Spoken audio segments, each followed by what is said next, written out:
नमस्कार दोस्तों, स्वागत है हमारे YouTube चैनल में। आज हम आपको बताएंगे ब्लडी मैरी का कहानी। चलिए शुरू करते हैं, लेकिन एक बात का ध्यान रखें, आगे बढ़ने से पहले लाइक, सब्सक्राइब, कमेंट और शेयर ज़रूर करें। और एक निवेदन है कि इस छोटे बच्चे ना देखें। इंग्लैंड की राजगद्दी साल 1509 से लेकर 1543 तक हेनरी के हाथों में हुआ करती थी। राजा हेनरी की कई पत्नियां और एलिजाबेथ व मैरी नामक 2 बेटियां थीं।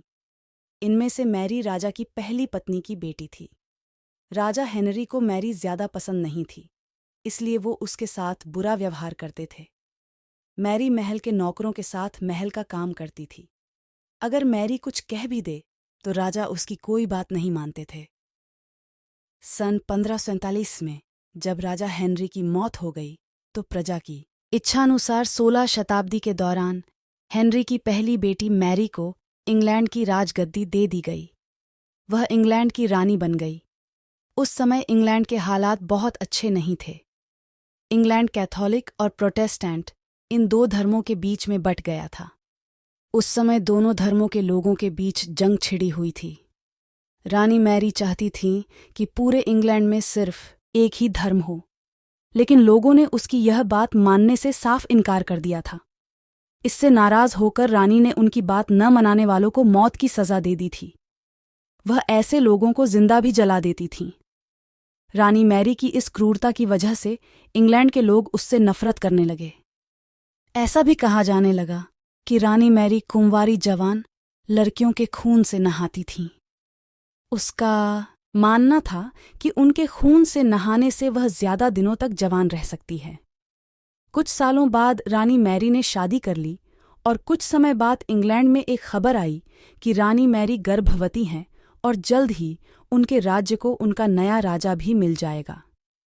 इस बात से हर सभी खुश हुए, लेकिन उस समय रानी मैरी के साथ बहुत ही अजीब घटना हुई। उनके गर्भ से किसी भी बच्चे का जन्म नहीं हुआ, बल्कि कुछ ही महीनों के बाद रानी मैरी का पेट फिर से सामान्य हो गया। वहां के ओंझा लोगों ने अपनी तंत्र विद्या से बताया कि रानी मैरी के गर्भ में कोई बच्चा नहीं, बल्कि एक भूत आकर निवास करता है। कुछ समय बाद फिर रानी मैरी के गर्भ में वही भूत आकार रहने लगा और वह फिर से गर्भवती हो गई। इस बार भी रानी को कोई बच्चा नहीं हुआ और उस घटना के कुछ ही दिनों के बाद रानी मैरी की मृत्यु हो गई। इसके बाद मैरी की छोटी बहन एलिजाबेथ को इंग्लैंड की राजगद्दी पर बैठाया गया और एलिजाबेथ इंग्लैंड की नई रानी बन गई। रानी मैरी की क्रूरता की वजह से इंग्लैंड को लोग उसे एक निर्दयी औरत मानते थे।